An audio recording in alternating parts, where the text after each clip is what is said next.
There's so many different kinds of guns out there right now with so many varying features. And in these times of uncertainty and chaos, they seem to be flying off the shelves faster than the gun stores can stock them. A lot of these guns are being purchased for self-defense purposes instead of sport.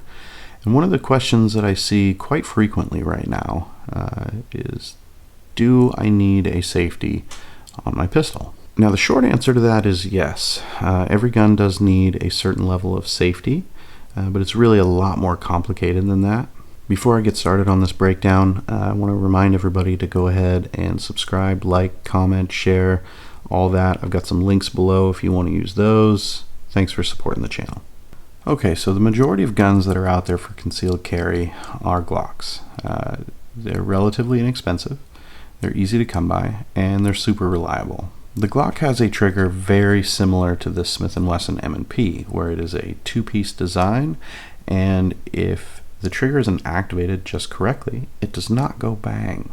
That, in essence, is the gun's safety. Generally speaking, the gun has one safety, and that's built into the trigger. Now, it does have other safety features that stop it from firing if you drop it or whatever, but as far as safeties go, it's just the trigger safety.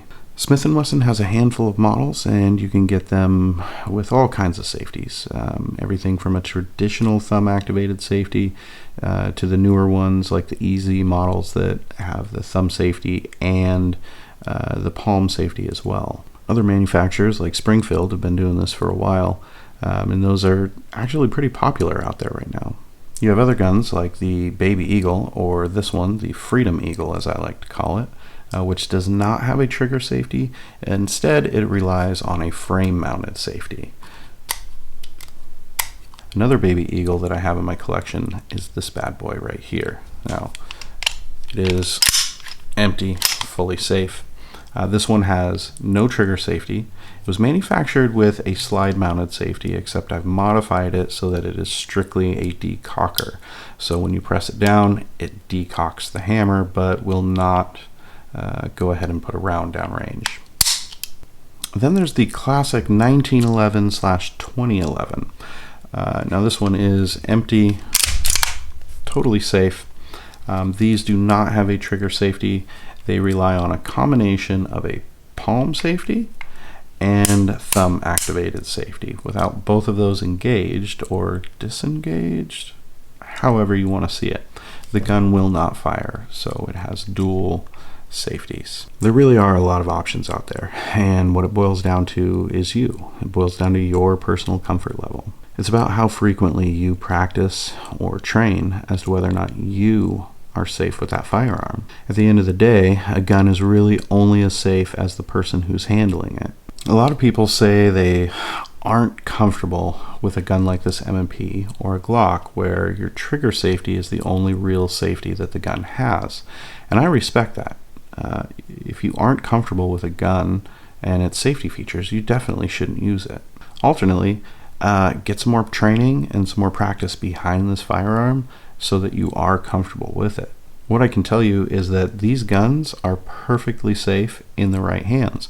If they weren't, you wouldn't see nearly all law enforcement in the nation using Glocks with just the standard trigger safety. Again, it's all about repetition. It's training. It's practice. Constantly. Personally, I'm perfectly comfortable with a firearm that only has a trigger safety. In the moment that I actually need this gun, it's a really simple task to draw it from the holster, aim, pull the trigger, fire. It's really easy. I've been handling firearms practically my whole life, and I am comfortable that with just a trigger safety, between the practice that I put in and a good quality holster, the gun is going to be safe. Now, when it comes to guns like the Freedom Eagle here, again, you're going to get tired of hearing this, but it's all in the training. If you put the time in, it becomes second nature to go ahead and draw the pistol, and as you draw, take it off of safety and get your shot off. This is probably getting quite repetitive, but with the 1911 style, where I have the thumb safety and the grip safety, it's the same thing. The more I practice with it, the more comfortable I am to be able to just draw take it off of safety and get my shot off. That's today's message, folks. Practice, practice, practice, more practice. When you start to feel like you're practicing too much, practice some more. Start with a firearm that has a safety system that you have a base level of comfort with. Something that feels good in your hand. Get some range time with it. Make sure it's something that you're, relatively comfortable and can hit the target with. And then just keep practicing all the time, every day. Handguns aren't universal. What works for one person may not work for the next. You got to find the thing that fits you. And once you find it, you really have to get some training in. I've said that about a dozen times so far. Train, practice, practice, practice. But it's really important. The gun community recently has gained a lot of new members, and I love that. That's great. But safety is something that I think all of them really need to focus on before they end up hurting themselves or somebody else. Any one of these guns, any one of these safety systems can be perfectly safe as long as it's something that you put that time and effort into. The responsibilities of owning a gun are absolute. It's real life. This isn't the movies. And you damn sure aren't going to be no John Wick. Get that shit out of your head. If you don't train regularly and with a purpose, what's going to happen is in a shitty situation, you're going to find yourself more of a liability than an asset.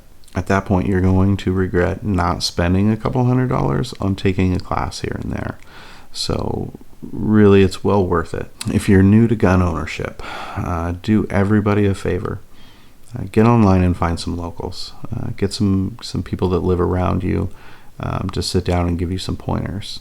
Get out there and shoot at least once a month just to get your practice in. Before you actually get out in the real world carrying that new gun you bought, make sure that you are comfortable with the safety features, that you know how to handle that firearm. Make sure you find a good quality holster.